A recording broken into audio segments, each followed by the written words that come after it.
हरिवंश राय बच्चन साहब ने एक बड़ी कमाल बात कही और बच्चन साहब उस बात को हमेशा रिपीट भी करते हैं, अमिताभ बच्चन साहब, कि अगर आपके मन का ना हो तो ऊपर वाले के मन का होता है और ऊपर वाला कभी किसी का बुरा नहीं करता। तो जो होता है वो अच्छे के लिए होता है।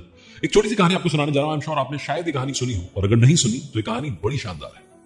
एक बार एक बंदा इंटरव्यू देने के लिए गया। ऑफिस बॉय का इंटरव्यू था।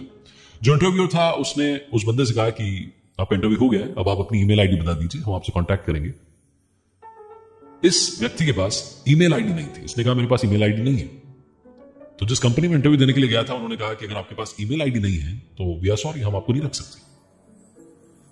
बेरोजगार आदमी, इसके पास कोई और ऑप्शन नहीं, वहां से निकल आया बाहर। और जब बाहर निकल आया तो समझ भी नहीं आ रहा था कि जिंदगी जीने के लिए करूं तो करूं क्या।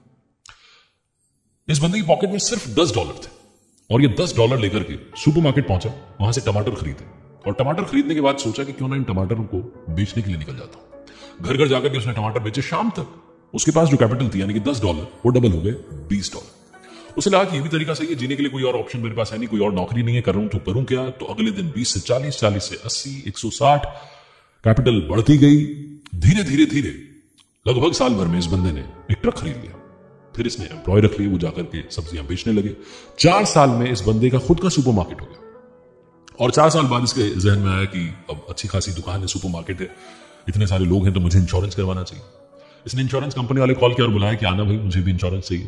तो जो एजेंट था वो पहुंचा और बोला कि सर फॉर्मेलिटी कर लेते हैं, फॉर्म भर दीजिए, आप आपकी ईमेल आईडी बता दीजिए। और इस बंदे ने कहा कि अगर ईमेल आईडी होती तो आज मैं यहां नहीं होता। जिंदगी में कई बार हमें हार मिलती है, जिंदगी में कई बार हमें वो नहीं मिलता जो हम चाहते हैं, और तब हम सोचते हैं कि हमारे साथ कुछ भी अच्छा नहीं होता। लेकिन शायद उस हार में कहीं आपकी जीत छुपी है। दबाव में आना बंद कीजिए।